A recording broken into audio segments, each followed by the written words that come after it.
Nearly every YouTube apology has the same three characteristics. They're all filled with cringe, narcissism, and self-victimization. Despite this, Seismic Shock still put out an apology video. And in this video, I'm going to go line by line, break down the apology, and give you my take on the situation. For contextual details, I recommend you go watch videos from other content creators such as Opossum Bud, Rattle Pokemon, and OKJLove. I'll have some videos from each of those creators linked in the description of this video. Go check them out, they're very interesting. But if you don't feel like going down that rabbit hole, I'll give you a brief summary of the situation. SeismicShockTV, or as many of you might know him as, Great Value PokeRev.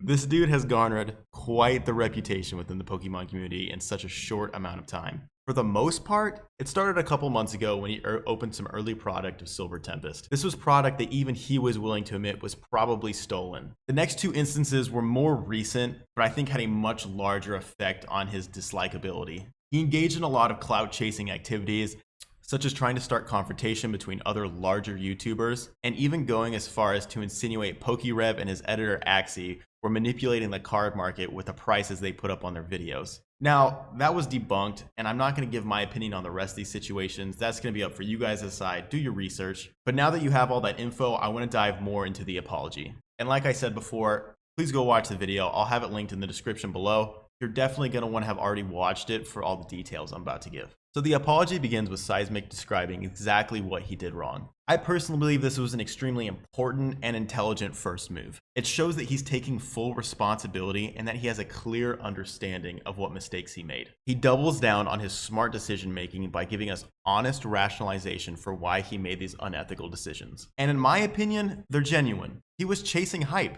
And as we all know, he's not even close to the first YouTuber to ever do this, and he's certainly not the last. However, I would personally argue that he is one of the few that has the integrity and internal ethics to self-identify and apologize rather than making excuses. It can be very easy to get caught up chasing clicks, especially when a content creator is tasting his first bit of popularity. However, I think his biggest part to this initial apology is how he accepts accountability for spreading toxic behavior. This is extremely important because that key point right there was what most people, including Opossum Bud and Rattle Pokemon, were calling him out for in the first place. You can believe what you want about whether opening stolen product is morally ethical or not. But the kinds of messages that he was spreading within the community were obviously toxic. And him being able to look inward, reflect, realize that, and apologize for it, it shows that his best intentions are aimed towards the community rather to himself. Or at least that's what he wants us to believe. But I truly think that most people who are self-serving don't have the moral integrity to actually look inward and think to apologize for that. So to me, it comes off as genuine.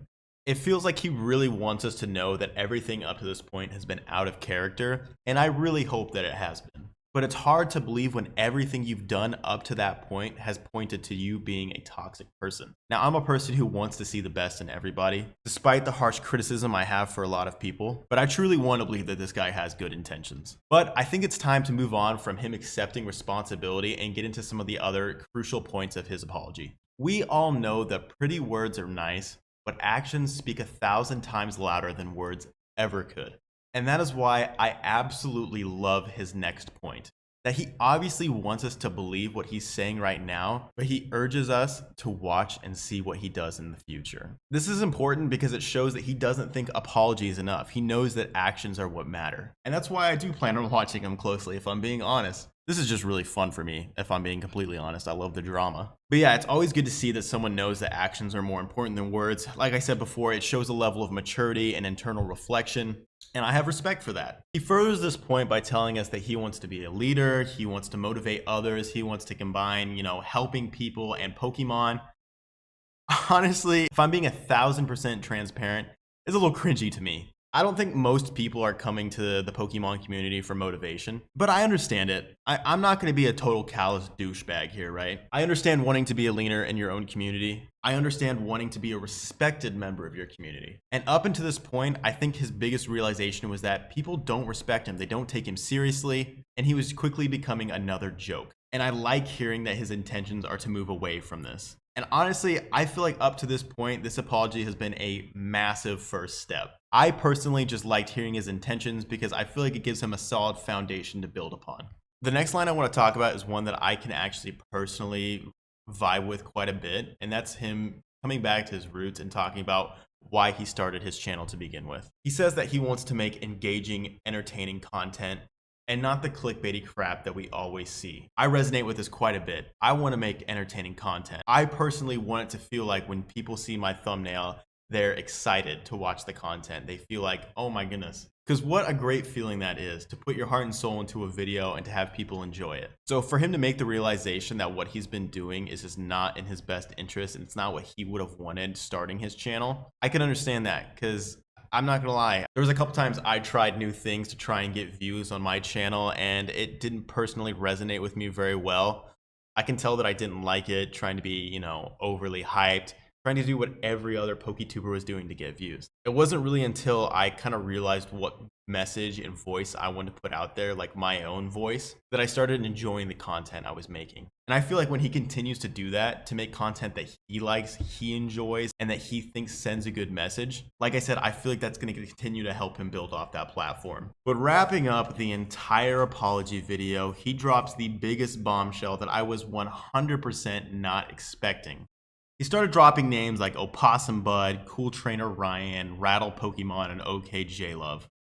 These were people that were hypercritical of what he was doing. And to be completely transparent, they were at his fucking throat. But he chooses the absolute best wording for how he describes them. Aggressive with their thoughts. He then goes on to explain how he understands their side of the argument and how they are good for the community. This is crucial, and it's the main reason why I love this apology video. Understanding where your critics come from is the absolute key to a good apology video. If you can't understand why people were pissed at you or upset at you to begin with, then how can you at all be critical of yourself?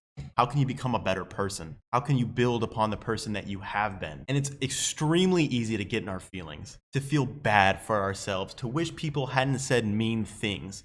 And it takes an extremely mature person to take that criticism and be like, you know what, I fucked up. I messed up. I'm the problem and I need to fix myself. And so when I see somebody who can do that and do it in front of a crowd of people, that's respectable. It's extremely respectable. And it's the single biggest reason why I am going to take his apology seriously and why I hit that subscribe button. Because after that, it solidified in me a feeling of wanting him to succeed. Showing that he understands the people who criticize him is also vital because he understands how important these types of people are for this community. Because it's $1 billion community. There is fraud, theft, large exchanges of money, and counterfeit product that are circulating through millions of people's hands every day. If we didn't have people that had the balls to sit down and be like, you're a fucking joke, you're a fucking scammer, you're a piece of shit, then it would just be a bunch of fucking nice guys trying to take advantage of each other. Someone's got to step up and have the balls to be a bad nice guy, to tell horrible truths, and to make sure you know when you're being a fucking bozo. So him understanding that, very important, very crucial. Moving on from that though, I have one final point I want to make about his apology. Have you ever had someone apologize to you and followed up with like, hey man, I'm really sorry that I did this, but you did this? Adding something extra like that onto your apology is the single biggest indicator that you're not actually sorry. And he completely avoids this. He doesn't end with any self-victimization. He takes full accountability, end of story, point blank. You don't see that very often, man. And that is why I am personally giving this apology an A+. This is one of the best apologies I've ever seen on YouTube. Honestly, I haven't changed how I feel about him 100%. I still think he has a long way to go. I think some of the stuff that he did clearly shows that he does have toxic traits, but don't we all? There's not a single person on this platform who hasn't done something unethical in their life. We're all only human. And just like all humans have done shitty things, every single human on this planet is deserving of a second chance. Besides like, I don't know, like serial killers and shit. So I hope you guys will join me in giving Seismic a second chance. He makes solid content, he's an entertaining dude, and obviously he has enough maturity to self-reflect. I wanted to give my personal take on this before I watched anybody else's content like Opossum Buds or Rattles, just so I wouldn't be influenced on it. This is how I truly feel about the situation, and I'm excited to see how you guys feel about it as well. But for now, that's all I've really got to say about it. As always, I really hope you guys enjoyed the video, and I will see you in the next one. Peace!